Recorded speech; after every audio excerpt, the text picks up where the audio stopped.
David Toulis. I'm the only journalist in Chattanooga who has ever read a CAFR, which is a comprehensive annual financial report, which is apparently the real books, the secret books of government beyond the budget, which is always just short term and is based on immediate collections. The CAFR should show long-term liabilities, and it does, but I think it doesn't show enough, and that's what I'm trying to find out. I have not, in a conversation with Karen Hunt and John Bridger in the planning agency, I couldn't find out in a nutshell how the Chattanooga and how Hamilton County account for. They don't do financial planning, David. Okay, we're talking with Dave Crockett.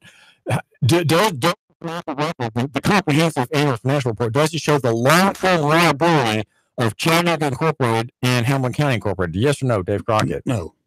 Okay, so long-term liabilities are not accounted for, which are. I think you're suggesting, Dave Crockett, you are a former city council member and a former mayoral candidate. You're suggesting that these liabilities are so gigantic that we face bankruptcy. We do in the long term, and the state does. And we have to, I don't know that what the state's long-term strategic plan is, strategic financial plan. If they did an exercise like South Carolina did, then the way we shape our tax policies would be, and investment policies would be 100% backwards.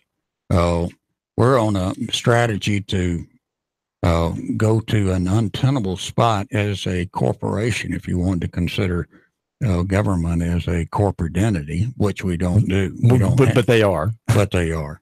I'd like to say one quick thing back. I responded to a caller, probably a little too sharply, but I think we have to have some kind of government that will provide roads, bridges, that sort of thing. There's no way of doing that, just private. People tried that early in the history of our country. It didn't work. They can't be relied on to provide those services. They're trying to make a profit. And without government, you don't have any mechanism. Now, is the government wrong? Sure. Do we have too much money going into the government? Sure. Are they going into areas they shouldn't be in? Sure. I believe that you have limited government. The government has to stay in its lane, providing infrastructure, basic services, basic safety.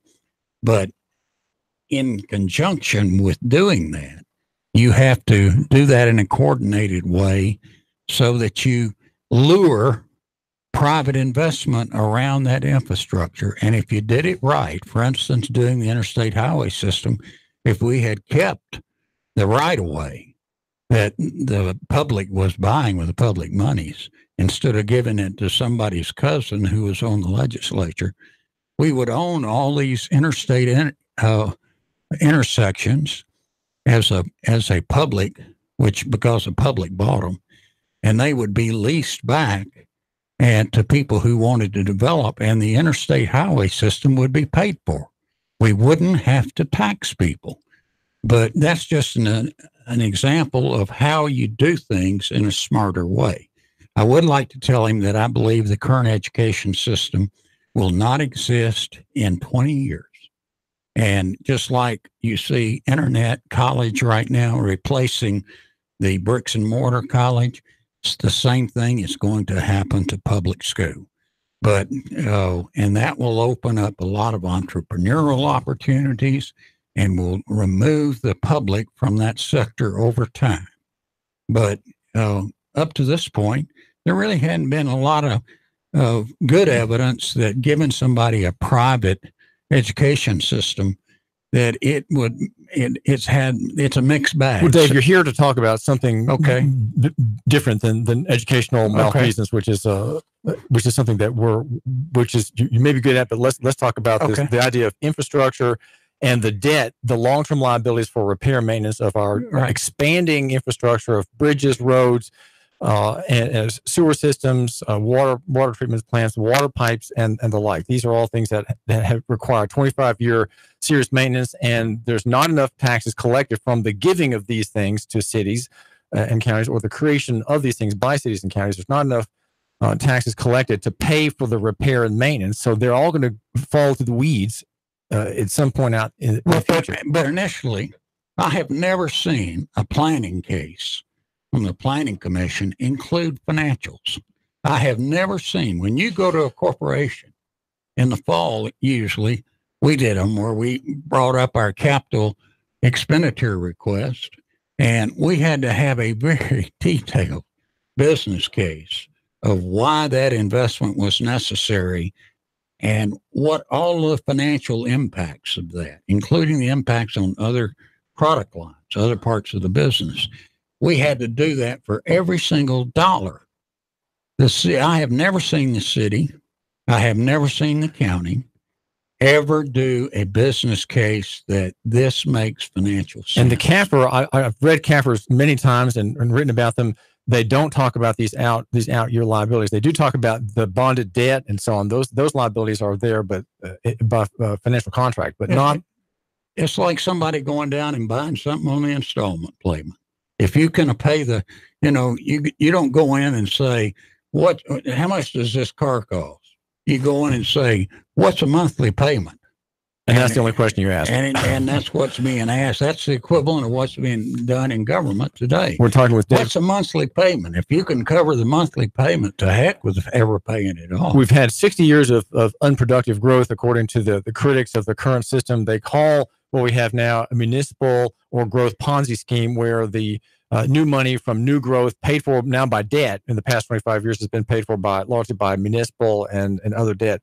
Pays off the old investors, as it were, as a Ponzi scheme. That is to say, the earlier expenses, the more abundantly of those earlier projects, the repair, those are paid for by the new growth. And by the way, we are all brought to you by Olive Branch Mediterranean Deli and Market. And the special tonight at dinner, is cod Mediterranean style, red Argentinian shrimp with Greek spaghetti and grilled tuna with pesto pasta and turkey Provence. And that's the Olive Branch here in East Ridge, Olive Branch Mediterranean Deli. We're talking with Dave Crockett. Count me in. I'm batching it. Okay. My wife's down with the grandkids, so I'm there. Okay. So we have this unproductive growth, and you're, Dave, I don't want you to get past me now. You have a plan that we've discussed before, but I didn't really understand the significance of it before. Of what do we do to make the city stronger? In light of these outbound, all the debts the hidden debts that are building within this infrastructure outside of Chattanooga in Hamilton County. What's the problem? Quickly define the problem, and what is the solution? The problem is that you have massive transfer payments from one person to another person that are like a sugar high. It temporarily pays for something, but let me just tell you, it's not just the cities. It's the counties and then the state. Across the U.S. Well, I know in Tennessee, but across the United States.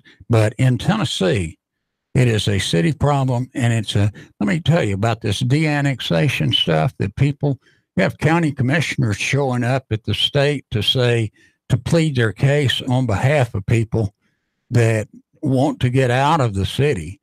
And they're out there cheering them on.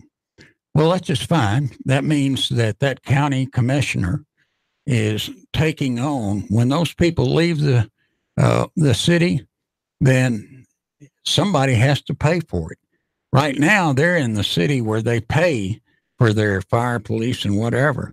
When they move out into the unincorporated areas, the county doesn't have to pay anything for them when they're in a city, but they do when they're in a county. But because they don't understand basic finance of government, they're out there cheering it on. It raises. Where's the problem, Dave? What is the problem? The problem is that if you live in East Ridge, Tennessee, you are paying, along with the other incorporated areas, you're paying 80 cents out of every dollar of investment in Ooltewah. What does that mean? Explain that. That means that you pay for all of your services, your fire, police, roads, public works, etc. And then after you get through paying for that, then you pay 80 cents out of every dollar for people who live in Ooltewah. So you are paying... Meaning in the county. In the county. So you're paying at a rate of 180% of your taxes. Well, if you're on the receiving end of that, and you're only having to pay 20 cents, then everybody's cheering every time. And people want to leave the incorporated areas. They want to leave the incorporated areas. People are rational. They're going to do what's which rational. Spreads demand for infrastructure further and further out, creating more out-term liability. Right. Which, because they're paying 80% in the incorporated areas, we pick up 80% of the cost of a new sewer system and sewer plant in Ottawa. We pick up the cost of the roads built out there, the new schools, the sheriff's patrols, the fire, the parks, everything is being paid for. So if you live in East Ridge, congratulations. I hope they have an open house so you can go out and see what your money is paying for in Ottawa or in other unincorporated areas. You ought to be treated to, at least a dinner. You paid for it in East Ridge and Lookout Mountain, Signal Mountain, Red Bank. But because it's not confusing. It's real straightforward. Why do you pay county taxes and you do not get the same benefits as a person in Ottawa? Real simple. You pay the same county taxes as they do. Why is it that you don't get those benefits? Why is it that on top? Well, how could you get the benefits? How would that be done? Cut the county tax if you live in the city? Exactly. You could want to have multiple tiers of taxation, which requires legislative action. And instead of passing bills that are like throwing candy out of a convertible during the Christmas parade, which is what they've been dealing with the de-annexation, et cetera, that's easier, giving somebody throwing candy. Serious work that requires some brain cells and some guts is to reform the Constitution and the taxing plan, where people pay for what they get and where that can be used if you were asking the taxpayers of Chattanooga whether we want to build a sewer plant in Ottawa and you put that on the ballot, I don't think you get many votes for it. But yet we're paying 80% of that. We're paying for that. If you were asking them, do you want to put another park or playground? Now, if we were getting that in the city of Chattanooga or East Ridge or Red Bank, people would respond, I'm getting the benefit, I should pay for it. If you're in Ottawa, heck, you want anything you can get. You're not paying for it. You're just, getting it. Well, you're talking about constitutional reform, statutory reform, Dave Crockett. That seems, things like that how can they be done? There's no constituency for it. What is the answer? What is the answer? If every municipality, they have 70% of the votes in the county, got together and said, we demand reform. And the reform, what would the shape be of the Well, it could be a couple of things. There are three possibilities. The 3 points. Well, probably the easiest is just to have a multi-tiered taxing system for the county. If you are out in the middle of nowhere and you live there and they're in your house and you own 40 acres, that's probably tax structure 1 for the county. And that is that they pay just the county taxes as they are now, because they're out there, they're not requiring a lot of services or infrastructure. 2, if you live in an area that is Ottawa, fast-growing suburbs, which didn't exist until after World War II, and didn't exist when the Constitution wrote the tax requirements, they were still writing about one day horseback ride to the middle of the county. They didn't consider such a thing.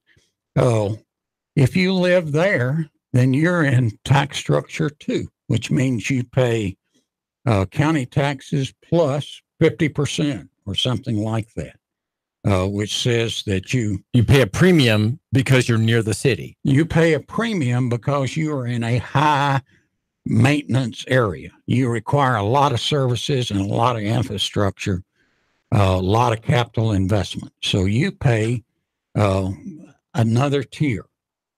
And then the city probably should pay something like 75% of what they're now paying as county taxes.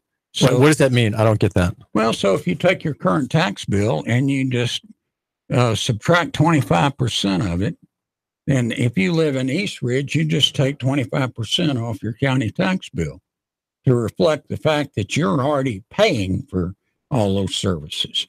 So if you have that system, then, or whatever, the economists need to look at it and see what it equalizes and what it costs to live in those areas. Because the most expensive area to live is, from a government standpoint, is the further reaches. These far-flung subdivisions are the most expensive to support in terms of revenue for capital expense and for services, ongoing services, sheriff, patrol, whatever. And if you were doing that on a libertarian basis, I mean, they would have the highest tax rate in the county by far and across the state of Tennessee. That would have the effect of pulling people back to where there was. That would bring new life to cities, new demand, new residency. People would right now they're flowing out away from the city, right? Chattanooga, Dave Crockett, into the county where their activities and their infrastructure is being subsidized. Your plan would say, let's reverse that. Let's make the tax structure so that people will be drawn back into the city where you have an existing infrastructure, and then you could pay for it. You could pay for those out-year repairs. You could pay for it more easily. It was still, because of the amount we've already done, we've done such damage. We're going to be pressed. But if we continue to do it, the first thing you've got to do when you are doing triage is stop the bleeding.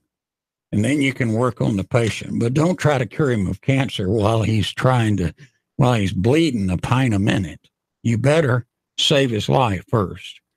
Stop the bleeding. And then you can work on fixing it. And the stop the bleeding will require the chambers of commerce, the downtown developments, the city and county governments, particularly the city. If East Ridge, Red Bank, and everybody else, Jim Coppinger is probably serving his last term, I guess. Maybe he'll serve another one, I don't know. But it's a time when you need to go to him and say, Mayor, you've done a great job, but you've done it in a flawed system. We need you to convene all the people in Chattanooga. And if we need to hire every business school in the country to give us a plan, we can take to the state legislature.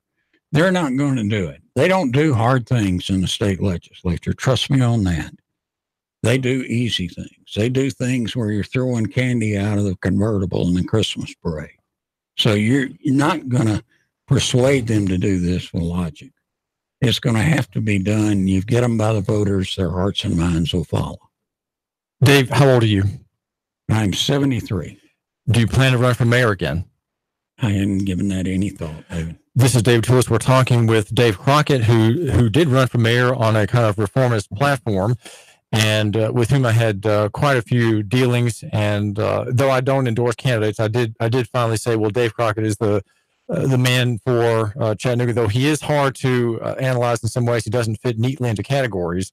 And we've been talking about the future of Chattanooga and Helena County. One concept, Dave, about yours that I really like, and that is that of the independent city-state. Just quickly, in a nutshell, since we have just a half a minute, what is the idea of the independent city-state, and how do we get there? What are the concepts? Well, you can't separate the idea that East Ridge and Chattanooga are separate entities. We are together as a regional city-state, and as in the old Greek city-states of Sparta, etc.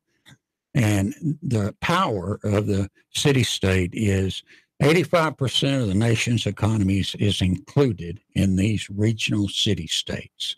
We are the most powerful economic engine. When you act as a city-state and you act and say, I'm not competing with East Ridge, I'm competing with East Ridge as the city of Chattanooga.